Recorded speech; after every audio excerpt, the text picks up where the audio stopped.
Fast track 24 ஆண்டு அனுபவம், 24 நகரங்களில் 24 மணி நேரமும் உங்கள் சேவையில். உங்கள் ஆதரவிற்கு நன்றி.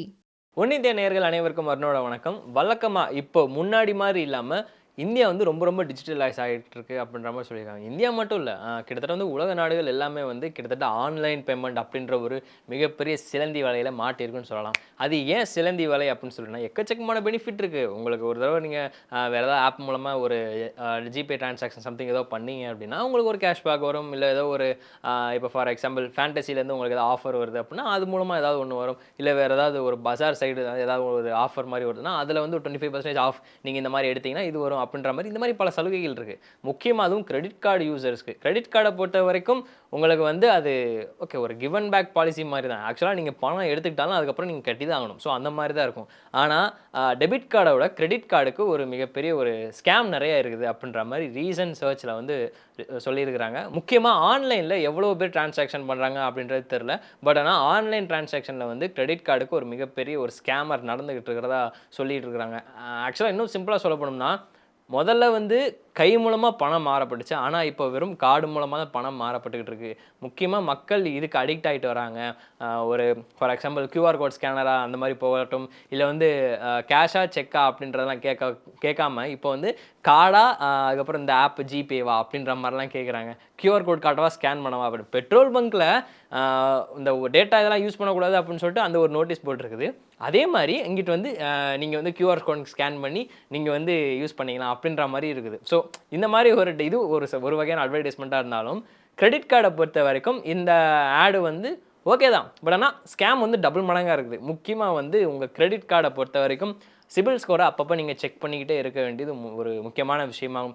ஃபார் எக்ஸாம்பிள் இப்போ நீங்கள் ஏதோ ஒரு ஷாப்பிங் பண்ணிக்கிட்டு இருக்கீங்க அப்படின்னா அங்கே ஒரு சுச்சுவேஷனில் வந்து உங்களுக்கு ஏதோ சம்திங் கார்டு ஏதோ மிஸ் ஆகி இதாகிடுச்சு அப்படின்னா நீங்கள் உடனே ஒரு சிவில் ஸ்கோரை செக் பண்ணிக்கலாம். இல்லை உங்களுக்கு பக்கத்தில் தான் அந்த பேங்க் இருக்குது அப்படின்னா அந்த அக்கௌண்ட்டில் போய் லாக் பண்ணலாம். இந்த மாதிரி பல வசதிகள் இருக்குது. இது எல்லாத்தையுமே தாண்டி ஆன்லைன்லேயே இதெல்லாம் வந்து நான் வந்து ஒரு ஃபிசிக்கலாக சொல்கிறேன். பட் ஃபிசிக்கலாக இல்லாமல் ஆன்லைன்லேயே எக்கச்சக்கமான ஸ்கேம்ஸ்லாம் நடந்துக்கிட்டு இருக்குது. அதெல்லாம் எப்படி தடுக்கிறது அப்படின்றத ஒரு 7-8 ஒரு டிப்ஸ் மாதிரி கொடுத்துருக்குறாங்க. ஸோ அதில் முதல்ல உங்கள் அக்கௌண்ட் நம்பர், பாஸ்வேர்டு, அப்புறம் அந்த CVV அப்படின்ற ஒரு 3 நம்பர் இருக்கும். ஸோ இந்த நம்பர்கள் எல்லாமே வந்து முழுக்க உங்கள் பேங்க் தவிர வேறு எந்த பேங்க்லேருந்து ஏதோ சம்திங் இந்த பேங்க்லேருந்து கூப்பிட்றோம் அப்படின்னு சொன்னாங்கன்னா தயவு செஞ்சு அதை வந்து இது பண்ணாதீங்க, கொடுக்காதீங்க, சொல்லாதீங்கன்னு சொல்லி ஒரு விஷயமா சொல்லியிருக்கிறாங்க. முக்கியமாக வந்து உங்கள் பேங்க்கில் இருந்தே சப்போஸ் இந்த மாதிரி கால் பண்ணுறதுக்கு வாய்ப்பே கிடையாது அப்படின்ற மாதிரி சொல்லியிருக்கிறாங்க. முக்கியமான ஒரு விஷயம் என்ன அப்படின்னா, ஏன்னா நீங்கள் அந்த பேங்க்கில் தான் கிரெடிட் கார்டு எடுத்துருக்கிறீங்க. ஸோ அவங்களுக்கு ஆல்ரெடி தெரியும், உங்கள் பாஸ்வேர்டை தவிர மற்ற எல்லாமே தெரியும். ஸோ அப்படின்ற ஒரு பட்சத்தில் வந்து அக்கௌண்ட் நம்பர்,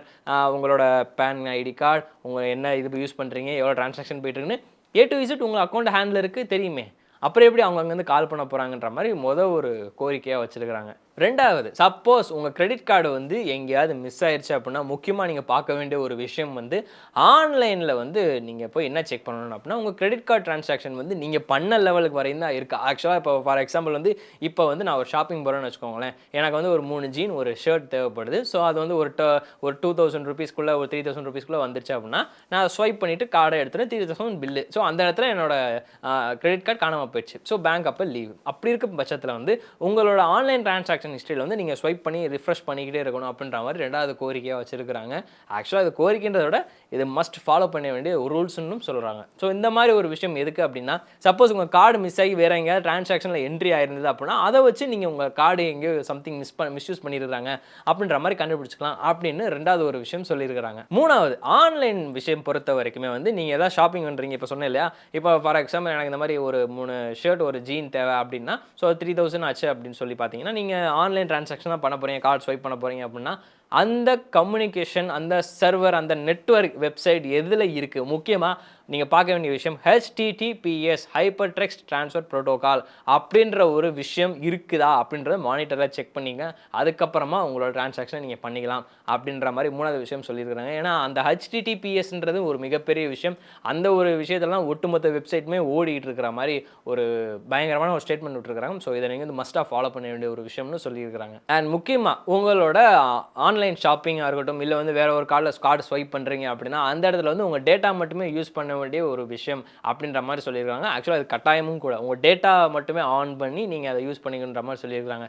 அங்கே ஒரு ஃப்ரீ ஒய்ஃபை கிடைக்குது, சும்மா ஜாலியாக இருக்குது அப்படின்னு சொல்லிட்டு ஃபாஸ்ட்டாக இருக்கும் அப்படின்றதுக்காக நீங்கள் சப்போஸ் டச் பண்ணிட்டீங்க அப்படின்னா ஒரு ஃப்ரீ ஒய்ஃபை வந்திருக்கு அப்படின்னா, சப்போஸ் அது வந்து ஒரு மேபி ஒரு வேற ஒரு வெப்சைட்டாக இருக்கலாம், இல்லை ஒரு ஸ்கேமர் வெப்சைட்டாக இருக்கலாம். அதில் எப்படின்றது நமக்கு தெரியாது. ஸோ அது போட்டோன்னே எடுத்துருச்சு அப்படின்னா, ஸோ நீங்கள் ஸ்வைப் பண்ணுறீங்கன்னா உங்களோட என்ட்ரி ஃபுல்லாக அங்கே ட்ரான்ஸ்ஃபர் ஆயிரும். ஸோ அதனால் வந்து நீங்கள் மேக்ஸிமம் சம்திங் ஏதாவது ஷாப்பிங் பண்ணுற இடத்துல வந்து வேறு ஏதாவது ஃப்ரீ ஒய்ஃபை சம்திங் ஏதாவது இருந்தாலுமே அதெல்லாம் தவிர்த்துட்டு நீங்கள் உங்களோட டேட்டாவை மட்டும் ஆன் பண்ணி யூஸ் பண்ணிக்கங்க அப்படின்ற மாதிரி சொல்லியிருக்கிறாங்க. முக்கியமாக உங்கள் கிரெடிட் கார்டை சம்மந்தப்பட்டமான எந்த ஒரு டீட்டெயில்ஸையும் வேற ஒரு பேங்க் கிட்ட வந்து ட்ரான்ஸ்ஃபர் பண்ணக்கூடாதுன்ற மாதிரி சொல்லியிருக்காங்க. ஏன்னா நீங்கள் ஆல்ரெடி ஒரு பேங்க்கில் வந்து அக்கௌண்ட் கிரெடிட் கார்டு வச்சிருக்கிறப்போ உங்களுக்கு மற்ற அக்கௌண்ட் தேவைப்பட்டாலுமே வந்து ப்ரீவியஸாக இருக்கிற எந்த ஒரு கிரெடிட் கார்டை வந்து நீங்கள் யூஸ் பண்ணுறீங்க, அதோட அக்கௌண்ட் நம்பர் என்ன, பின் நம்பர்னு சொல்லிட்டு எந்த பேங்க்குமே கேட்க மாட்டாங்க.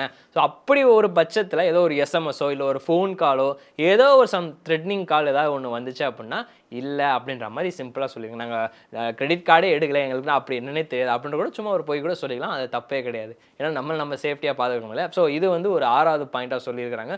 முக்கியமாக இந்த பாயிண்ட் வந்து சம்திங் எப்படி சொல்கிறது, நம்ம வில்லேஜ் சைடு வந்து மேக்ஸிமம் கிரெடிட் கார்டு யூசர்ஸ் அவ்வளோ இருக்க மாட்டாங்க. பட் மேபி ஒரு அக்கௌண்ட் இது பண்ணா கூட அந்த இடத்துல ஒரு மாதிரி ஸ்கேம் நடக்குது. இந்த மாதிரி உங்களுக்கு இந்த லாட்ரி ப்ரைஸ் அடிச்சிருக்கு, உங்கள் அக்கௌண்ட் நம்பர், பாஸ்வேர்டு, ஓடிபி எல்லாம் சொல்லுங்கள் அப்படின்ற மாதிரி சொன்னால் கூட சொல்லாதீங்க. ஏன்னா உங்கள் அக்கௌண்ட் ஹேண்ட்லர் பேங்க்கில் இருக்கிறவங்க உங்களை பற்றி எல்லாருமே தெரியும். அப்புறம் எப்படி நீங்கள் வேறு அதே பேங்க்லேருந்து கால் பண்ண போகிறாங்க அப்படின்ற மாதிரி ஒரு ஆல்ரெடி நியூஸ் வந்தது வெளியூர்லேருந்து, ஐ மீன் வேறு ஏதோ ஒரு ஊர்லேருந்து வந்தது. ஸோ அது வந்து ஜஸ்ட் ஒரு ஃபீல்டில் தான் பார்த்தேன். ஸோ இப்பேற்பட்ட ஒரு விஷயங்களை ஷேர் பண்ணுறது இதுவும் நல்லதான் எனக்கு தோணுது. முக்கியமாக உங்களோட கிரெடிட் கார்டை பொறுத்த வரைக்கும் நீங்கள் வேறு ஏதோ ஒரு வாலெட்லையோ இல்லை இப்போ ஃபார் எக்ஸாம்பிள் எக்கச்சக்கமான ஆப் வாலெட் இருக்குது. ஸோ அந்த வாலெட்டில் வந்து டெபிட் கார்டு ஓகே வச்சுக்கலாம். அது வந்து நீங்கள் இது பண்ணுறீங்க, ஒரு இன் அண்ட் அவுட் ட்ரான்சாக்ஷன் பண்ணுறீங்க அப்படின்ற பட்சத்தில் வச்சுக்கலாம். பட் கிரெடிட் கார்டை பொறுத்த வரைக்கும் ஸ்கேம் அதிகமாக நடக்கிறதுனால அதெல்லாம் வேணாம் அப்படின்ற மாதிரி சொல்லியிருக்கிறாங்க. நீங்கள் டெபிட் கார்டு வச்சிருந்தாலுமே அது உங்களுக்கு டிரான்சாக்ஷனாக கண்ணுக்கு எதிராகவே தெரியும், இப்படி நடக்குது இவ்வளோ போகுது அப்படின்னு. பட் டெபிட் கார்டை பொறுத்த வரைக்கும் உங்களுக்கு மெசேஜ் வந்தாலுமே நீங்கள் வந்து அது கன்ஃபார்மாக இல்லையான்னு சொல்லிட்டு உங்களோட அக்கௌண்ட் எந்த பேங்க்கில் அக்கௌண்ட் வச்சுருக்கீங்களோ ஸோ அந்த பேங்க்கில் போய் உங்கள் கிரெடிட் கார்டு போய் செக் பண்ணிக்கலாம் அப்படின்ற மாதிரி சொல்லியிருக்காங்க. ஸோ அதனால் எந்த ஒரு வாலெட்லையுமே வந்து உங்கள் கிரெடிட் கார்டு பற்றின எந்த ஒரு தகவலையும் கொடுக்காதீங்க அப்படின்ற மாதிரி சொல்லியிருக்காங்க. இதுக்கடுத்து முக்கியமான ஒரு விஷயம், உங்களோட கிரெடிட் கார்டு அதை வந்து முழுக்க சேஃப்டியாக உங்கள் கையிலே உங்கள் பர்ஸ்லேயே உங்கள் கிட்டே வச்சுக்கோங்க அப்படின்ற மாதிரி சொல்லியிருக்காங்க. ஃபார் எக்ஸாம்பிள் இப்போ வந்து உங்களுக்கு வேறு ஏதோ ஒரு வேலை இருக்குது, ஸோ அதை வந்து உங்கள் கடையிலே விட்டுட்டு போயிட்டீங்க அப்படின்னா அந்த இடத்துல ஒரு ஸ்கேம் நடக்கிறது வாய்ப்பு இருக்குது. ஃபிசிக்கலாகவே எவனோ ஒருத்தன் வந்து எடுத்துகிட்டு போயிடுவோம் அப்படின்ற மாதிரி இன்னொரு விஷயம் வச்சுக்கோங்க. இன்னொன்று அதுவே நான் ஷாப்பிங் சென்டர் சொன்னேன் இல்லையா, ஸோ அப்பேற்பட்ட ஒரு விஷயத்தில் மிஸ் பண்ணிட்டாலும் அந்த இடத்துல ஃபிசிக்கலாக வந்து இது பண்ணுறதுக்கு வாய்ப்பு இருக்குது. ஸோ இப்பேற்பட்ட ஒரு கண்டிஷனில் வந்து உங்கள் கிரெடிட் கார்டை வந்து நீங்கள் உங்கள் கையிலையோ உங்கள் பர்ஸ்லையோ, அந்த பர்ஸ் இருந்துமே உங்கள் பாக்கெட்லேயோ வச்சுக்கிறது ரொம்ப நல்லது. அப்படி எதுவுமே இல்லையா, காரில் வந்து நீங்கள் இருக்கீங்க, காரில் கூட வச்சுட்டு கொஞ்சம் இது பண்ணிக்கலாம். முக்கியமாக கார் லாக் பண்ணிடுறீங்கன்னு சொல்லிட்டு முழுக்க பார்த்துங்க அப்படின்ற மாதிரி சொல்லியிருக்காங்க. ஸோ இந்த மாதிரி ஒரு ஸ்டெப்ஸ் எல்லாமே வந்து நீங்கள் முழுக்க ஃபாலோ பண்ணணும். சம்திங் இதில் ஏதாவது ஒன்று வந்து உங்களுக்கு டவுட்டாக இருந்தது அப்படின்னா நீங்கள் தாராளமாக வந்து உங்கள் பேங்க்கை வந்து கான்டாக்ட் பண்ணலாம் அப்படின்ற மாதிரி சொல்லியிருக்கிறாங்க. ஸோ இதுதான் வந்து ஆர்பிஐயும் சொல்லக்கூடிய அந்தந்த விதிகள், ஒரு 6-7 விதிகள் சொல்லியிருக்காங்க. ஸோ அதை வந்து நான் அப்படியே சொல்லிட்டேன். முக்கியமான ஒரு விஷயம், கிரெடிட் கார்டு வந்து நல்லதா கெட்டதா, இதை வந்து நான் முதலே சொல்லியிருக்கணும். பட் இருந்தாலும் கடைசியாக சொல்ல போகிறேன். கிரெடிட் கார்டு நல்லதா கெட்டதா அப்படின்ற மாதிரி. எதுக்கு அப்படின்னா கிரெடிட் கார்டு பொறுத்த வரைக்கும் நான் டீசெண்டாக யூஸ் பண்ணால், உங்கள் தேவைக்கேற்ப யூஸ் பண்ணால் அது நல்லது சார். இல்லை அப்படின்னா ஐயோ அதை சாவோம் சார் அப்படின்னு தான் சொல்லணும். ஏன்னா இப்போ ஃப்ரெண்டு ஒரு பார்ட்டின்னு தான் சொல்லணும் வச்சுக்கோங்களேன், ஒரு 3000 தேவைப்படினா ஓகே கிரெடிட் கார்டு அப்படின்னு ஒரு ஸ்வைப் பண்ணிட்டு முடிச்சிடலாம். சப்போஸ் அதுவே இல்லை, ஒரு பெரிய பட்ஜெட் லெவலுக்கு இதாகிடுச்சு அப்படின்னா அந்த இடத்துல வந்து வேறு வழி இல்லை அப்படின்னு பார்த்தீங்கன்னா எடுத்து தான் ஆகணும் அப்படின்ற ஒரு கட்டாயத்தில் இருந்தோம்னா அதுவுமே ஒரு கடன் மாதிரி தான். பட் அது வந்து தேவைக்கேற்ற மாதிரி தான் நம்ம பண்ணணும். தேவையும் மீறி நம்ம பண்ணிட்டோம் அப்படின்னா அது வந்து கடைசியாக சிவில் ஸ்கோரை பாதிக்கும். சிவில் ஸ்கோர் பாதிச்சா உங்களுக்கு நாளை பின்ன ஏதோ ஒரு ஃப்ரிட்ஜோ இல்லை ஒரு டிவியோ வாஷிங் மிஷினோ இல்லை ஒரு பைக் எடுக்கிறனாலோ உங்கள் சிவில் ஸ்கோரை செக் பண்ணுவாங்க. ஸோ அந்த இடத்துல சிவில் ஸ்கோர் அடியாயிடுச்சு அப்படின்னா உங்களுக்கு கண்டிப்பாக வந்து லோன் டிரான்சாக்ஷன் நடக்காது. ஏன்னா கிரெடிட் கார்டே நீ ஒழுங்காக கட்டல, இஎம்ஐ எப்படிப்பா கட்ட போகிற, அது எப்படிப்பா இதில் தான் இது மாற்றி விட போகிற, அதுவே இங்கே ஒன்றுமே இல்லாமல் இருக்குது, எப்படி அதை பண்ண போகிற அப்படின்ற மாதிரி சொல்ல ஆரம்பிச்சிடுவாங்க. ஸோ தயவு செஞ்சு சிவில் ஸ்கோரை வந்து முழுக்க செக் பண்ணிங்க. நீங்கள் இஎம்ஐ கட்டுற பர்சனாக எப்படியுமே வந்து இப்போ A to Z எல்லாருமே இஎம்ஐ கட்ட தான் போகிறோம், நானும் தான் பண்ணிட்டு இருக்கிறேன். ஸோ அப்பேற்பட்ட ஒரு விஷயத்தில் வந்து சிவில் ஸ்கோரை வந்து மேக்ஸிமம் முடிஞ்ச அளவு காப்பாற்ற ட்ரை பண்ணி, ஏன்னா அதான் வந்து இப்போ நாளை பின்னைக்கு ஒரு மிகப்பெரிய ஒரு விஷயமா மாறப்போகுதுன்ற மாதிரி ஆர்பிஐ ஆல்ரெடி சொல்லிட்டு இருந்திருக்காங்க. ஏன்னா எல்லாத்தையுமே தவிர்த்து உங்கள் பாஸ்புக்கில் வந்து எந்தளவு டிரான்சாக்ஷன் இருக்குறது அதுக்கு அடுத்து வந்து உங்கள் சிவில் ஸ்கோர் தான் செக் பண்ணுவாங்க. இவர் லோனுக்கு எலிஜிபிளாக இல்லையா அப்படின்ற மாதிரி. உங்களுக்கு கோல்டு லோனாக இருக்கட்டும், பர்சனல் லோன் இப்போ எத்தனை பேங்க்கில் கொடுக்கணும்னு தெரியாது. உங்களுக்கு கோல்டு லோனாக இருக்கட்டும், கார் லோனாக இருக்கட்டும், பைக் லோனாக இருக்கட்டும், ஹவுஸ் லோனாக இருக்கட்டும், எல்லாத்துக்குமே வந்து சிவில் ஸ்கோர் செக் பண்ணுறாங்க. ஸோ இப்போ ஏற்பட்ட ஒரு கண்டிஷன் வந்து தயவு செஞ்சு சிவில் ஸ்கோரை மட்டும் செக் பண்ணுறதுக்கு மறந்துடாதீங்க அப்படின்னு சொல்லிட்டு இந்த வீடியோட விடைபெறுகிறேன். வேற ஒரு வீடியோவில் சந்திக்கிறேன். வணக்கம். ஃபாஸ்ட் ட்ராக் 24 ஆண்டு அனுபவம், 24 நகரங்களில், 24 மணி நேரமும் உங்கள் சேவையில். உங்கள் ஆதரவிற்கு நன்றி.